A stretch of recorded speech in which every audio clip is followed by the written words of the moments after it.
How's it going, guys? It's Pride here, and today we're going to be talking about Dragon Ball Daima, the show that is coming out the same day as Dragon Ball Sparking Zero, the game that has nothing but insane hype, and basically every Dragon Ball fan is looking forward to this game, including me personally. However, unlike Sparking Zero, Dragon Ball Daima has a lot of mixed feelings from the Dragon Ball community, so much so that it frankly seems like everyone just suspects the worst out of Dragon Ball Daima. Like, it has all the bad things that we hate about Dragon Ball, or at least critique about Dragon Ball, and none of the good things that we love about Dragon Ball. To the point where even some people will just think it's mid and won't even give the show a chance. And the fact that it looks like it has a lot of similarities to another Dragon Ball series, Dragon Ball GT, that is widely hated on across the entire fan base. It's no wonder that everyone is already kind of downplaying this series that hasn't even shown up yet. And so I decided to make this video in the hopes that you guys will give the show a chance, and if not that, then I hope that you guys will at least learn something from this video when it comes to the Dragon Ball lore, and at bare minimum have you guys just enjoy the video. And if I hit the mark on any of these things, then you should give the video a like, subscribe to my channel, check out the other stuff that I post, all that jazz. It will really help me out a lot. I appreciate any and all support you guys give me. But with that out of the way, we can now get into the video. So without further ado, let's talk about Dragon Ball Daima. So there's a lot to talk about when it comes to this show, and I figured we'll break it up into parts. The first one being what we know of Dragon Ball Daima. Second, what we can expect from this show. Third, what we hope to see in this show. And last but certainly not least, what we hope to not see in this show. Or at least what I hope doesn't happen in this show. So starting off with what we know. First things first, the name. Dragon Ball Daima. Now, Daima is not a real word in a true sense. It basically translates into evil, and that pretty much gives us almost the entire plot line for this show. As when it comes to Akira Toriyama, the way he named things always has a particular theme. Like when he names characters, they always have some type of pun to that name. Vegeta, Kakarot, Broly, all vegetables, Demon King Piccolo, and the Dark Vassals, who are all named after instruments, so forth and so on. But when it comes into the naming of the series, they also have a pretty unique theme to them that pretty much spells out the whole plot of the show. Dragon Ball is a story completely focused about a boy named Goku who goes out and searches for the Dragon Balls, has his own fun doing things, faces challenges, but it is definitely almost always centered around getting the Dragon Ball. And even if he does get a wish, the next season is about them collecting the Dragon Balls again for another various reasons, so forth and so on. Dragon Ball Z was named because Akira Toriyama wanted it to be the finale of Dragon Ball, and because Z is the last letter of the alphabet, that's why he named it that. He figured that was an appropriate naming sense for that. But as we all know, fans and corporations can't really be content with ending it just there, so we kept it going into Dragon Ball GT, which stands for the Grand Tour. Whatever your feelings are on GT, universally, there was some good things about it, like the Super Saiyan 4 transformation and the theme song.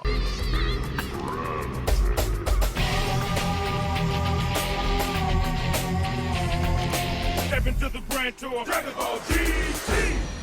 Those two aspects alone are 10 out of 10, at least for me. Now, GT has a lot of similarities to Daima, and most of this video is going to be comparing the similarities between Daima and GT, because there are a lot. But the main plot for GT was Goku going on a grand tour across the universe searching for the Dragon Balls, some help from Pan and Trunks. Now, moving on to Dragon Ball Super is all about Goku learning about the multiverse as a whole and fighting gods, learning God Ki, and getting the Super Dragon Ball. And pretty much everything about it is just Super. Super Saiyan Rose, Super Saiyan Blue, Super Saiyan God, finishing up and having pretty much the peak of it being Ultra Instinct. Obviously, Ultra is just a superior form of Super. It makes sense why it's pretty much the pinnacle of the whole show. And then we have Dragon Ball Heroes, which is pretty much just animated fan service for the game Dragon Ball Heroes. That's basically what that is. No real continuity with that at all. So as we just went over, the names are pretty important and basically always reveal the plot of the show.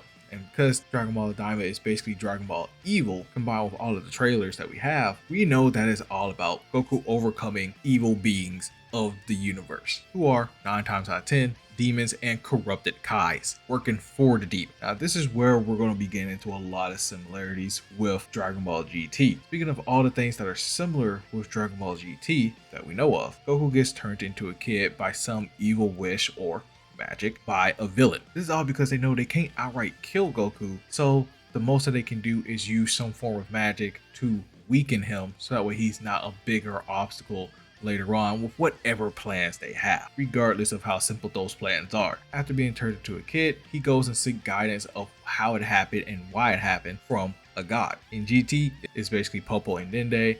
In Daima, it's more often than not Supreme Kai. Goku then sets out on a journey to go find a way to reverse this while also throwing a wrench into the enemy's plan. And to do this, he does get the help of some allies. In Daima, we got Glorio and his little henchman. In GT, we had Trunks and Pan. Other allies will come and go, but mostly this is probably going to be the main cast. While on this journey, Goku explores and gets into fights, and most importantly gets used to his childlike body, for his childlike body does weaken him to a degree. In this state, he is no longer as strong as he was when he was an adult. And because of that, going to Super Saiyan and Super Saiyan 2 is more likely something that he'll do towards the end of a fight, with Super Saiyan 3 being a possibility, but probably a last resort until he can fully hone the power that is within his childlike body. Now that is basically everything that is similar between the two series. However, there are a lot of things that are different. First off, unlike in GT, in Daima, Goku is not the only one that has been turned into a kid,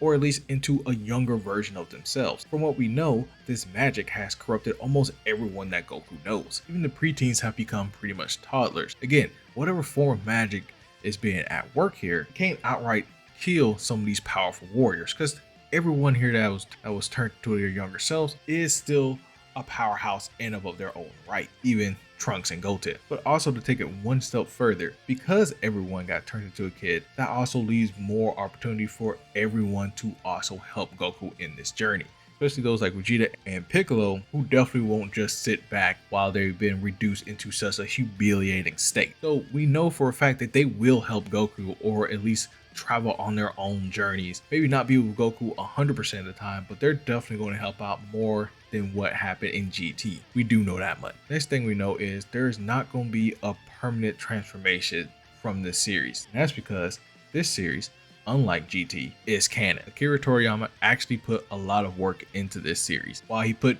very minimum effort into GT. At that point, he was pretty much just done with the show and the genre. Again, he wanted Z to be the finisher, and when they pushed for GT, he was like, I'll do some things, but I'm really kind of just done with the whole show. But when it comes to Daima, he was kind of doing the same thing, but it got to the point where he actually was doing so much work and helping out and putting his ideas in here that pretty much half of everything that's in this show is straight from him. Everything that we will see, at least for the first season, has been completely greenlit by Akira Toriyama. And because this happens years before Dragon Ball Super, we know for a fact there will not be a main transformation. Goku won't get like some crazy Super Saiyan 4 variant in this series. Now, that doesn't necessarily mean there will be no new transformation, but we'll get into that later. Or that will be truly speculations on that part. What I can say for certain about the transformations that Goku will have is that from the trailers that we have seen, Goku does have Super Saiyan, and he seems to be able to get into that form quite easily. The same way that Goten and Trunks can go to Super Saiyan at also a relatively similar age that Goku's in right now. If we look closely at the trailer, we can also see a little bit of lightning in his Super Saiyan aura, indicating that he can go into Super Saiyan 2. Now that's not a huge surprise, as he was able to do that in GT, but this is still something to note in this little section, as it was up in the air until the latest trailers, whether or not he can go past base Super Saiyan or not, or if it was ever needed, depending on his enemies that he's fighting. Now with that out of the way, and all the knowledge that we know for certain shored up, I'd like to move on to what we can expect from the series. First things first, there's going to be some good violence from this show. Akira Toriyama is old school. He was about that action when he was making Dragon Ball. He was about that action when he was in the creation process of Dragon Ball Z. He was about that action. So when there's going to be some fight scenes in this show, we could expect it to be pretty good and probably expect it to be closer to like base martial arts, more actual fighting instead of just pure power, because that's basically what Dragon Ball kind of devolved into in Super. We can even check in Z. It did get to like, you know, pretty much power is everything, but there were still some pretty pure base martial arts fight in most of Z. But in Super, it was more about who hit the hardest, which is funny because I think even the creators, even they acknowledged that in the show themselves, that they were focusing a little too much on pure power for most of Super, which was, I think, a decent critique when people were talking about Super and how it just got a little wild sometimes. So from that, we can expect Daima to be a little bit more down to earth, but still pretty action packed. Truthfully, we can actually expect them to also explore a lot in this show. Like a lot of it's going to be just, there's going to be some fight scenes there. He's going to a demon realm. There's going to be some people that are not nice and wants to fight and probably kill him, eat him even. He's experienced that before. He met plenty of people that want to do that to him when he was younger. So that's highly expected when we get to see that part. We're going into the literal realm of demon. What we can also expect is there's going to be some type of demon variant power up. I'm not saying for certain that this is going to be a power up, but kind of just like in Dragon Ball Heroes, again, not canon, but we gotta mention it. They have some wild power-ups in Dragon Ball Hero, but not all of them are permanent. A lot of them are temporary power-ups, and I think they're going to pull a little bit of that aspect into Dragon Ball Daima.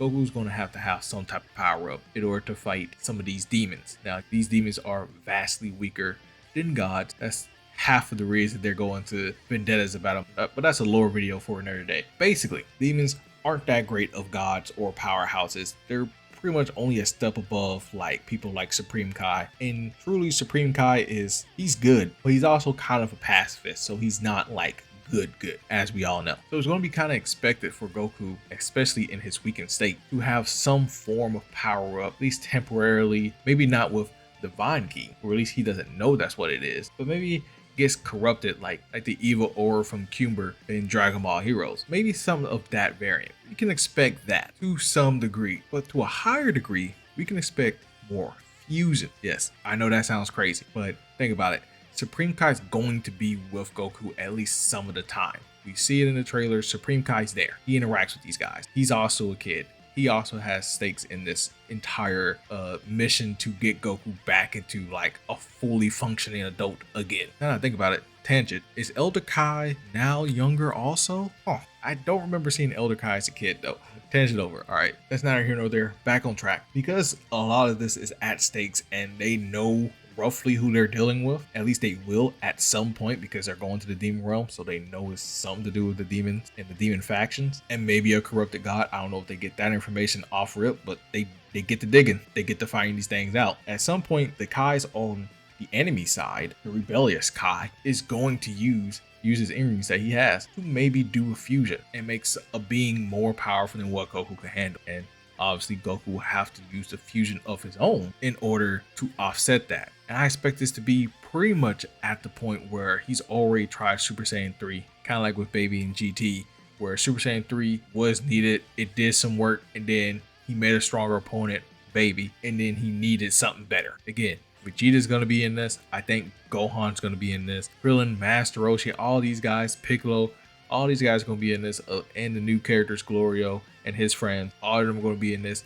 We already suspect that Glorio is maybe a Kai, maybe an angel. You can also expect that if Glorio is an angel, Goku's probably going to have his mind erased of these events in order to, because if there's going to be some crazy stuff like that, then they'll have to do that in order to make it seem, in order for it to track with Super. These are all the things that we can expect. Now, what I hope from this series is lore, first and foremost, is to get a wider breadth of the universe with what creatures are, what the factions are like, more characters, more in-depth characters. You know, we already know that the Demon Clan's there, but what about some other races? Like, we still don't know anything about Tien's race. What are things like that? This is a good point, and I hope they do it well, where they explore the multiple races of the universe that are still out there, and they be significantly different than a human and a Saiyan. Maybe they don't have to be full evil demonic demons, but something, a weird alien, kind of like Jocko. He is kind of cool. He's weird enough, but I feel like they could do more. And I feel like they can use the lore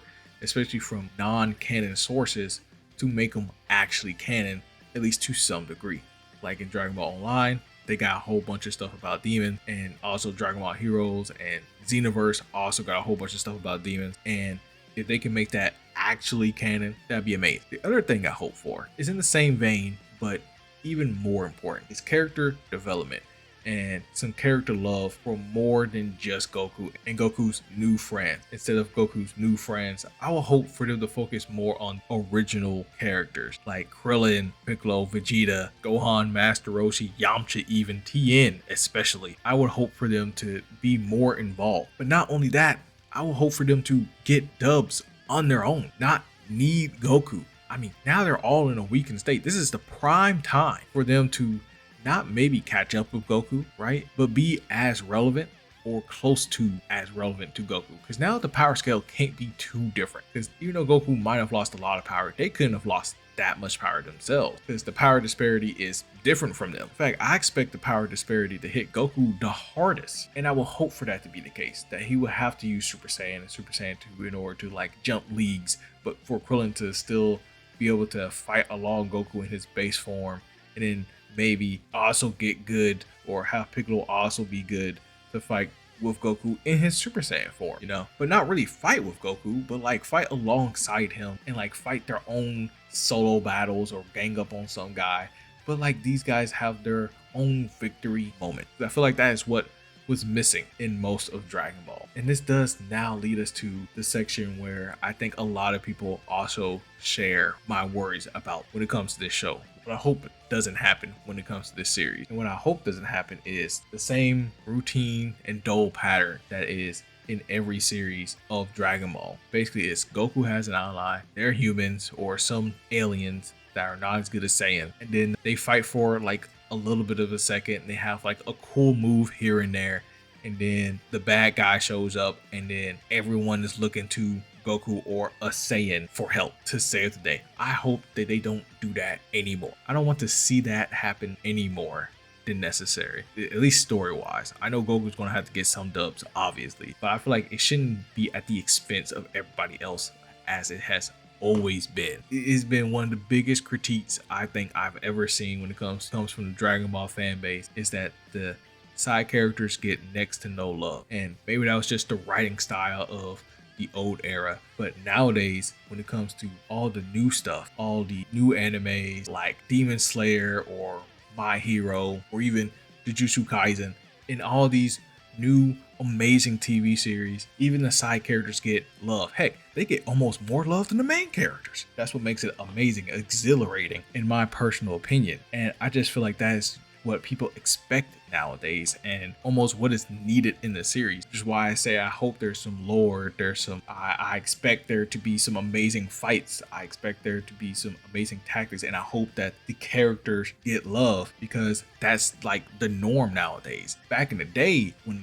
you know, we got Bleach, Naruto, Dragon Ball, and even One Piece, yeah, the main character was pulling everybody else's weight, and that was great, that was awesome. But after a point, everyone started to see that happening too much. When it came to Bleach, everyone was seeing Ichiko pretty much being the only person winning, and maybe a captain here and there winning, and that's great, but where's Chad at? Or he can't just be a damsel in distress all the time. Naruto, we can't have Sakura screaming at the top of her lungs every 5 episodes for Naruto to pull the dub out and talk no jutsu somebody, you know what I mean? Luffy, we can't just have Zoro and Luffy just pull the entire crew's weight. Chopper gotta get in there. He gotta run up on somebody, man. Like he gotta I don't know. At this point, I'm rambling, but I hope that you guys can see where I'm coming from when I'm saying stuff like this. I don't want the same trend to continue from the old school way. I feel like that is where people are like, oh, Goku's a kid. It's gonna be like GT again, where Goku's pulling the weight of everyone around him. Pan and Trunks do some cool things here and there, and then that's it. And even when Vegeta gets Super Saiyan 4 and Goku has Super Saiyan 4, Vegeta still loses, or he still can't get a win. And it's still all up to Goku at the end of the day. But yeah, I know there's been a ramble, but again, I hope you guys can see where I'm coming from with this. I said a lot in this video, so I guess I'll just end it off with this. I can understand why people might not want to get in Dragon Ball Daima, because it looks and maybe it's going to feel different than what they've known from their young days, from what my generation grew up with. However, that is exactly what I hope for, because I don't think Dragon Ball should stay the same. The new age where anime has evolved to a completely different style, having the same old Dragon Ball like Dragon Ball Z in this day and age, I just don't feel like it's enough. I just don't feel like it is enough. So I hope there is change. So I personally hope it is different than Dragon Ball Z, Dragon Ball Super, Dragon Ball GT, Dragon Ball. Hope that the change is good in all the right ways, and that this series shows that they have been listening to our feedback over the 20+ years that Dragon Ball has been a thing, that the fan base has been giving them. And I hope that you guys give it a chance, at least long enough to see if the change was worth it. That's all for this video. Again, if you liked it, if you learned something that you didn't know prior to this video, or you was one of the fans that was on the fence about this series and I might have convinced you to maybe give it a shot, all I ask for is leave a like on the video and maybe share it with your pals. Thank you all for watching, and hope you guys have a nice day, and I'll see you guys later. Peace.